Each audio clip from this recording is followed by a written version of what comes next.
There was a man and a woman. They met at the age of 27, she at 25. Seemed to hit it off. She worked at a courthouse at the time as a secretary, and he was a sharecropper up here in Nebraska. They were getting kind of interested in each other, but along came World War II, and he was drafted. He was one of the first drafted, and in fact it was so close and so much dire need of troops that instead of giving him the six weeks basic training, they gave him 3 weeks, and they said, that's all we can afford. You 5,000 men, get over to Africa. And off they went.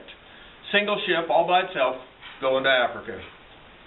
He had a lot of sad and bad stories, I kid you not.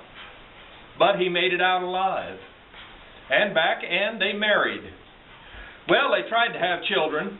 They had 3 miscarriages. If you've ever had a miscarriage, my wife and I have, it cuts deep into your soul, and it takes years to heal, if ever. They finally decided to adopt, and they went to an orphanage there in Lincoln, Nebraska. And the head he-bull there said, you're too old to adopt anybody. By that time, they were 40 years old. And they said, no, it's just too late, too old. They wouldn't let them adopt anybody.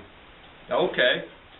So they went home and resigned themselves to be childless. They weren't the only ones, but it still hurt them. Well, 4 years later, that orphanage got a new manager, new he-bull. And he called them up out of the blue. He said, are you still looking for a small child? They said, yeah, we'd consider it. And he said, we have a small boy here. He's 4 years old. He said, nobody wants him.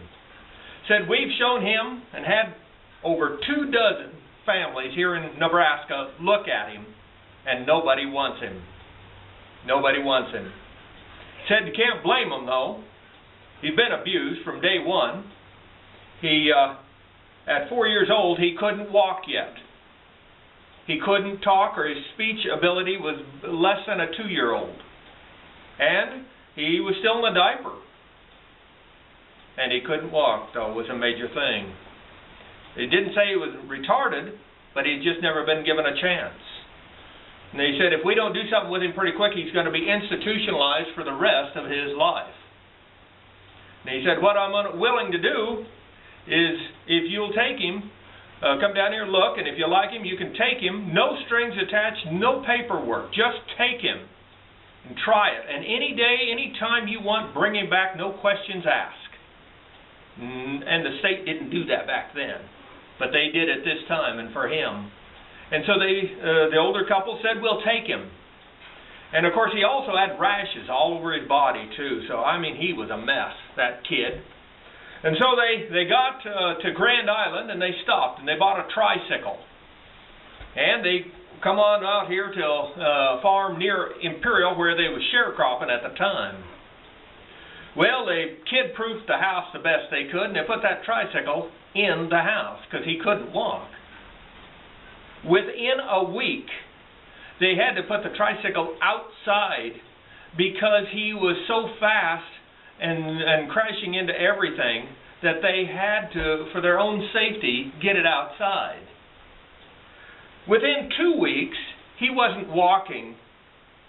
He was running. They took him to a doctor in Benkelman. I believe it was a Dr. Batty. And in 1 week, the rashes were gone. They then spent the rest of their lives educating and giving that kid common sense that you can't imagine. And that kid's grandmother would show up quite often. She was born in 1888. And she saw the world change. And she saw a government that was for the people turn against the people. She saw that. And she saw the lies. And she taught him never to trust government, because it isn't trustworthy. How many lies do you have to listen to before you say no more? But she taught him a lot of wisdom. She taught him how to catch fish without a hook or a line. She taught him so many tricks and things to do with herbs, and how to make a wood-burning fire last a lot longer so you don't have to get up in the middle of the night. Lots of tricks she taught him, and he learned them all. And an uncle that taught him how to trap and bring in some serious fur money when he was yet a kid, and teach him to shoot.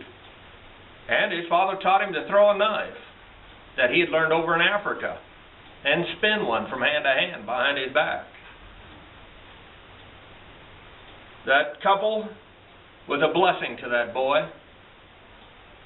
And that boy, yeah, it was me. Rate this film.